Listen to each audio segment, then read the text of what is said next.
the heart-wrenching struggle to retrieve countless bodies from the rubble of Gaza.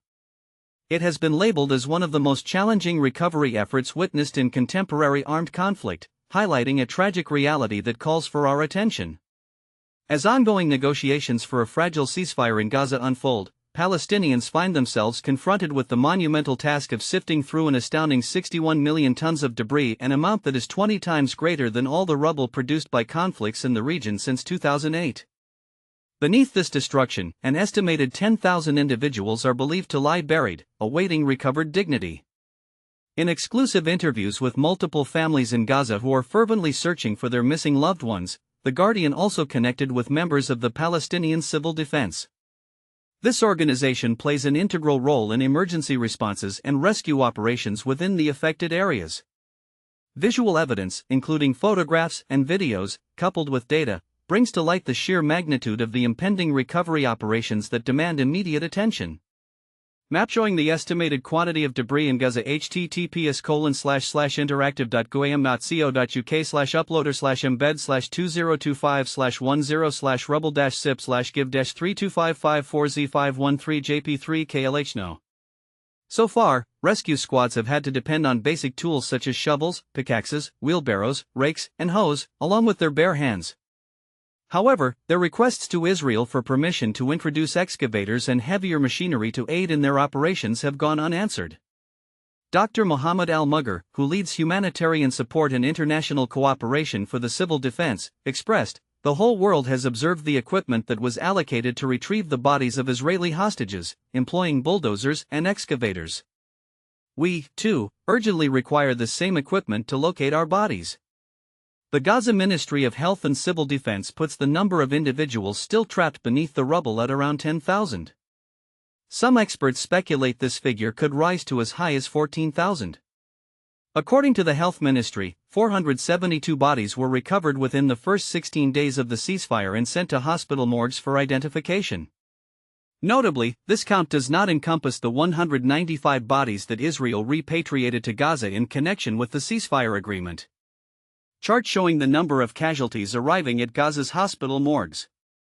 https://interactive.goam.co.uk/datawrapper/embed/qodin/3 Even if permission for heavy machinery were granted today, officials estimate that it could take up to 9 months to recover most of the bodies. The recovery efforts so far have been confined to several small residential buildings, typically 1 or 2 stories tall, where rescuers can reach bodies with the limited tools available. Mugher lamented, "The challenge amplifies exponentially when we confront taller buildings, those 7 or 8 stories high. That's when we require the heavy equipment we're waiting to be authorized to bring in." In the interim, hundreds of families line up daily at hospitals and the offices of the Health Ministry and Civil Defense, desperately seeking news about their missing relatives.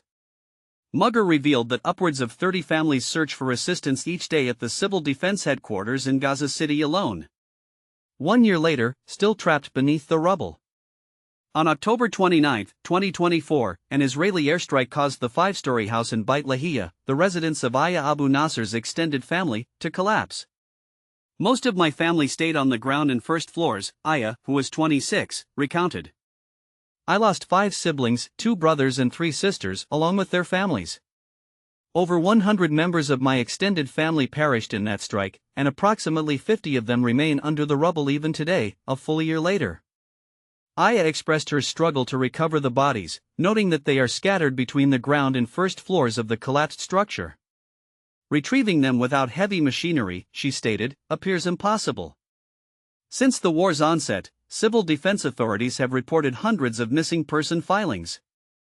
Officials have preliminary estimations of the number of bodies believed to lie under specific buildings. "According to our records, in Rafah alone, there are more than 35 houses containing altogether around 170 deceased individuals," Mugher explained. In Khan Yunis and the eastern regions of the Strip, numerous structures remain under which hundreds of additional bodies are yet to be recovered. The ongoing displacements and evacuation orders across Gaza have further fragmented families. Although many are aware that their loved ones were killed, often through reports from friends or neighbors, they remain in the dark about the whereabouts of their bodies. The last time Hadeel Shahiber from western Gaza spotted her parents and siblings was on November 8, 2023, when the Israeli military mandated the evacuation of Gaza City, including the areas surrounding the Al-Shifa hospital, amid expansive ground operations against Hamas. Hadeel, now 34, opted to stay in the coastal region while her family relocated to the El Sabra neighborhood. Tragically, just 9 days later, all her relatives were killed in an Israeli airstrike. Eventually, when I managed to reach Al Sabra, a man approached us, clutching a list of the deceased, Hadeel recalled. The names at the top were my father, Nabil, my mother, and my siblings. During the first ceasefire in January, over a year after their passing, we were finally able to recover and honorably bury some of them, including my parents. However, a few remains are still entombed under the rubble. The agonizing fact that some of my cherished ones remain unburied, deprived of a final resting place that honors their dignity, fills me with profound sorrow and pain. The importance of victim identification. Identifying the deceased isn't merely a matter of offering dignity to the departed, it holds critical significance for the well-being of the living as well. Psychologists characterize the lingering grief felt by relatives of unidentified victims as an ambiguous loss, often leading to depression, trauma, and identity confusion, a common affliction throughout Gaza. Sadly, the few remaining hospitals in the region lack the necessary equipment for DNA testing, which is urgently needed to identify thousands of missing persons or the deceased. Israel restricts the entry of DNA testing materials into Gaza.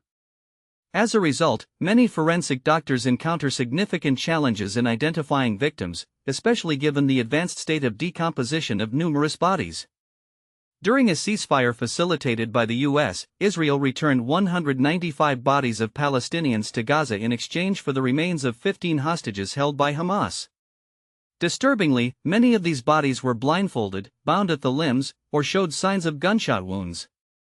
Several identified bodies have been acknowledged, yet at least 54 unidentified Palestinian bodies, returned from Israel, were interred this month. The Polish poet Wisława Szymborska, who received the Nobel Prize in Literature in 1996, wisely penned, "After every war, someone has to clean up. Someone must push the rubble aside so that the corpse-filled carts can pass." Jaco Cilliers, the UN's representative managing development assistance for the Palestinian people, elaborated on the enormity of the cleanup efforts needed in Gaza. First and foremost, we must clear pathways to ensure that hospitals, schools, and social facilities become accessible. This is where the bulk of the rubble removal is taking place, remarked Cilliers. Imagine constructing a 12-meter wall around Central Park and filling it with rubble. That's the amount that must be cleared away here. The United Nations Environment Programme has calculated that the task of removing the debris could take approximately 7 years, requiring 105 trucks. The vehicles would need to navigate a devastated landscape where 77% of the road network has been compromised, with numerous routes either entirely destroyed or rendered impassable. Map showing how 77% of the Gaza Strip's road network has been blocked, damaged or destroyed. https://interact.goam.co.uk/uploader/embed/2025/10/slide-sip/give-32554N8WCJ4K3WCJX. To complicate matters further, the presence of hazardous debris, including unexploded ordnance and asbestos, has made cleanup efforts not only more difficult but also perilous, as highlighted by the UN's Debris Management Working Group. Map showing the locations of hazardous waste in Gaza. https://interact.goam.co.uk/uploader/embed/2025/10/hazards-sip/give-32554HBU02SA8ZLVF.